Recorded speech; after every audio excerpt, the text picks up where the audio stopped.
नमस्ते दोस्तों, तो कैसे हैं आप लोग। आशा करता हूं कि आप लोग स्वस्थ और मस्त होंगे। तो मैं लेकर आ चुका हूं इंग्लिश वोकैबुलरी की क्लास, जो कि स्पेशल जो होगी एसएससी के एग्ज़ाम के लिए होगी। एसएससी एमटीएस से लेके सीजीएल सीओपी सभी एग्ज़ाम के लिए इम्पॉर्टेंट है।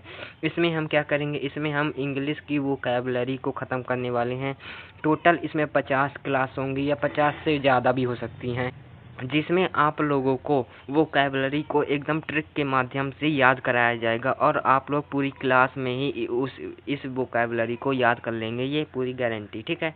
और फिर आप लोगों को ये जो मेरी हैंड राइटिंग ये जो पीडीएफ है, ये आपको मिलेगी कहाँ, टेलीग्राम में। यहाँ से जाकर आप ये पीडीएफ प्राप्त कर सकते हैं, यहाँ से लिख सकते हैं, या फिर कोई लिखने में असमर्थ है तो ये पीडीएफ का प्रिंट आउट निकलवा सकता है। तो चलिए स्टार्ट करते हैं बिना समय गवाए। आज हमारा फर्स्ट दिन है इंग्लिश वोकैबुलरी का। तो हम आज क्या करने वाले हैं, आज हम पहले ईडीएम से शुरू करने वाले हैं, ईडीएम से। तो आप लोग देख सकते हैं ये सभी एग्ज़ाम के लिए इम्पोर्टेंट है, सभी एसएससी और एमटीपीसी सभी एग्ज़ाम के लिए इम्पोर्टेंट है। हैंड राइटिंग नोट टेलीग्राम में मिलेगा और पीकेएस स्टडी चैनल को सब्सक्राइब और लाइक ज़रूर कर दीजिएगा। चलिए स्टार्ट करते हैं और गारंटी से आप लोगों को क्लास में ही मतलब कि याद हो जाएगा, ये पूरी गारंटी है। तो अपना पहला इडियम ये है, देखो, put the cart before the horse, ठीक है। इसका अर्थ मैं समझाता हूँ, ठीक है। आपने घोड़ा गाड़ी तो देखी होगी, ठीक है ना। तो उसमें क्या होता है, पहले क्या बना होता है, घोड़ा बना होता है पहले, ठीक है, घोड़ा बना होता है। फिर होती है उसमें गाड़ी, ठीक है, घोड़ा गाड़ी, ठीक है।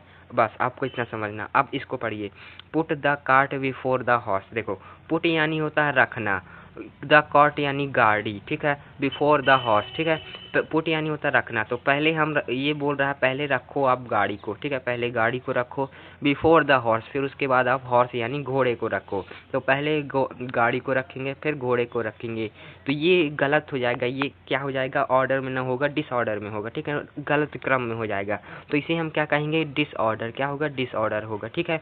तो अपना अब सेकंड को मतलब सेकंड ईडियम है, देखो, a fish out of water. देखो, आउट ऑफ वाटर मतलब होता है पानी से बाहर निकालना, ठीक है। और होता है ए फिश यानी मछली। एक मछली को हम जब पानी से बाहर निकालेंगे तो वो कंफर्टेबल फील करेगी कि अनकंफर्टेबल फील करेगी, बताओ। तो वह अनकंफर्टेबल फील करेगी, क्या, अनकंफर्टेबल। अब आता है तीसरा इडियम। तीसरा इडियम सी आई टू आई। जब हम किसी से बात करते हैं, उसकी आंखों में आंखें डालकर बात करते हैं, तो हम उसकी बातों से सहमत होते हैं, एग्री करते हैं, ठीक है, उसकी बातों को सहमत होते हैं, एग्री करते हैं। Be born with silver spoon, ठीक है। बी बॉर्न मतलब जन्म होना, एक छोटे बच्चे का जन्म होता है तो बी बॉर्न जन्म होना, ठीक है ना। और फिर सिल्वर स्पून, और एक चम्मच, किसकी, चांदी की चम्मच, ठीक है। एक बच्चे का जन्म ऐसी जगह हुआ है जहाँ उसे चांदी की चम्मच से कुछ खाना खिलाया जाता, ठीक है। तो उस बच्चे का जन्म गरीब घर में हुआ कि अमीर घर में, आप बताइए। तो उस बच्चे का जन्म अमीर घर में हुआ, क्या, रिच फैमिली। क्या इसका होगा, रिच फैमिली, रिच फैमिली होने वाला। नेक्स्ट क्वेश्चन है ए रेड रेड लेटर डे। आप लोगों ने कैलेंडर में देखा होगा कि कुछ डेट लिखी होती, डेट लिखी होती हैं 1 2 3 फिर 4 5 6, ठीक है, डेट लिखी होती हैं। और फिर इस तरह डब्बे बने होते हैं, ठीक है, डब्बे बने होते हैं। और कुछ डब्बे लाल होते हैं, जिस दिन छुट्टी होती है तो उस दिन डब्बे जो होते हैं लाल होते हैं, ठीक है ना। तो वो दिन बच्चों के लिए क्या होता है, स्पेशल, क्योंकि उस दिन उनकी स्कूल की छुट्टी होती है, तो उनके लिए क्या होता है, इम्पॉर्टेंट डे होता है। तो ए रेड लेटर डे मतलब कि रेड होता है तो उनके लिए क्या होता है, इम्पॉर्टेंट होता है। कीप बैक, कीप यानी छिपाना, बैक यानी पीछे, ठीक है। जब हम किसी चीज़ को पीछे छिपाते हैं तो वह हाइड होती है, हाइड यानी छिपना, हाइड यानी छिपाना, ठीक है।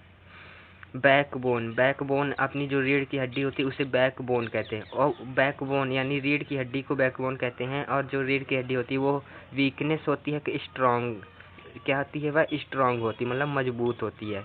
क्या होती है, मजबूत होती है। अब आते हैं हम आठवां इडियम। देखो, ऑन एंड ऑन एंड, कोई काम जो है चल रहा है, चल रहा मतलब कि चल रहा है, कभी रुका नहीं है, तो वो क्या होगा, रेगुलरली, रेगुलरली होगा, ठीक है ना, रेगुलरली। और ऑफ एंड ऑन, कोई काम देखो बंद हो गया फिर चला, फिर बंद हो गया फिर चला, तो वह क्या होगा, इनरेगुलरली होगा। क्या होगा, इनरेगुलरली। और फिर आता है ए बेकर्स डजन। ए बेकर्स डजन का क्या अर्थ होता है, देखो समझाता हूँ। एक ए यानी होता है एक, ठीक है। डजन यानी होता है 12, ठीक है। डजन यानी 12। एक और 12 को जब हम जोड़ेंगे तो क्या होगा, 13 बनेगा। 13 और 13 को क्या कहते हैं, 13 कहते हैं। क्या कहते हैं, 13। क्या कहते हैं, 13, ठीक है।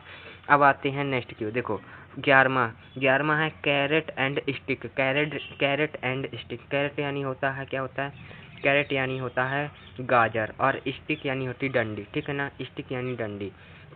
एक आदमी आपको कैरेट भी देगा, फिर स्टिक डंडी से पीटेगा भी। तो देखो आगे वो क्या करेगा, आपको रिवॉर्ड दे रहा है, आगे आपको देगा रिवॉर्ड। फिर स्टिक से मारेगा, मतलब कि पनिश करेगा, पनिशमेंट देगा। रिवॉर्ड एंड पनिशमेंट, ठीक है। अपना 12वां इडियम है एट ए स्टोन थ्रो। जब हम किसी भारी पत्थर को फेंकते हैं तो वह पास जाके गिरता है कि दूर जाके।